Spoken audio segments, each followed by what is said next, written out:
Would you like to be a disciple maker? But how? Well, Jesus modeled the process by starting with a simple question. Jesus said, "Come and see." Good morning and welcome to 755 Live. For about 5 minutes, you'll hear all about easy to remember soundbite versions of what Jesus said. And the point is to help you experience life to the fullest, the Jesus way. Today's Jesus Said comes from John 1:39, and you can find a different command of Jesus every weekday at our Bible plan at bible.today.church. We're going to skip up a couple of verses for some context here. And John the Baptist had just called Jesus the Lamb of God, and that's where we're going to pick the story up in John 1:37. When John's two disciples heard this, they followed Jesus. Jesus looked around and saw them following. "What do you want?" he asked them. And they replied, "Rabbi," which means teacher, "where are you staying?" "Come and see," he said. It was about 4:00 in the afternoon when they went with him to the place where he was staying, and they remained with him the rest of the day. Now, as we unpack this is disciple making 101.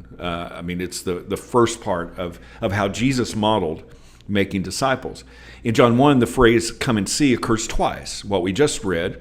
And then when these two curious disciples of John the Baptist asked Jesus where he was staying, the Lord said, "Come and see."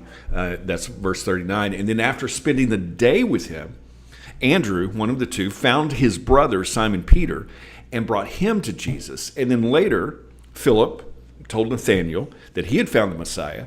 And Nathanael was kind of skeptical of the reply. And so Philip said to him, "Come and see." So let's look at that. Let's look how this transpired. John 1:40 and 42. Andrew, Simon Peter's brother, was one of these men who heard what John said and then followed Jesus. Andrew went to find his brother Simon and told him, "We have found the Messiah," which means Christ. Then Andrew brought Simon to meet Jesus. Looking intently at Simon, Jesus said, "Your name is Simon, son of John, but you will be called Cephas," which means Peter. Now, we don't hear a whole lot about Andrew. He had been John's disciple first, and yet with a simple "come and see," he gave up everything and followed Jesus, leaving the past behind. And he hung out with Jesus for a day and then immediately became a disciple maker. Now just imagine this.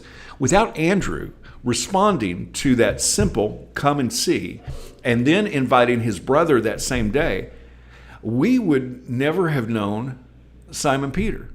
So we don't hear much about Andrew, but he was the catalyst actually for Simon Peter interacting with the Messiah.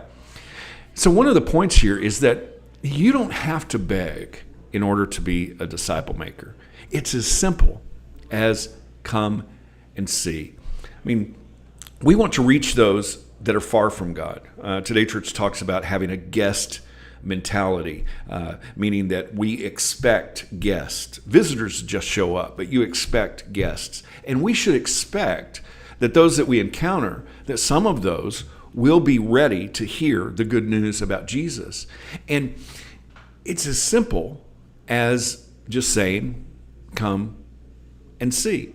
And we do this with a process. Jesus taught us to pray, to watch, but then also to engage with people like he did with the woman at the well. And the biggest obstacle that you will face in making disciples and starting new conversations and getting to know new people is misunderstanding. But it's not our job to force them to understand, because we need to be like Jesus. He only did what he saw the Father doing. He only said what he heard the Father saying. And he told us in John 6:44 and 45 that no one can come to me unless the Father who sent me draws him, and I will raise him up at the last day. It is written in the prophets, and they will all be taught by God. Everyone who hears and learns from the Father comes to me. You see, it is not our job to convince someone. It is not our job to argue someone into the kingdom. No one has ever entered the kingdom that way. The Father is already drawing them. Jesus said that his sheep hear his voice. So our job is not complicated. We are looking for those that God is already drawing. And how we find them can be just as simple as come and see. How can you put that into action today? Thank you so much for listening. If this is meaningful to you, it really does mean a lot when you like it, when you share it, when you comment. I really appreciate you. I hope that you have an amazing day. And I hope this time together has helped you live life to the fullest, the Jesus way. And remember, follow Jesus today. Love first.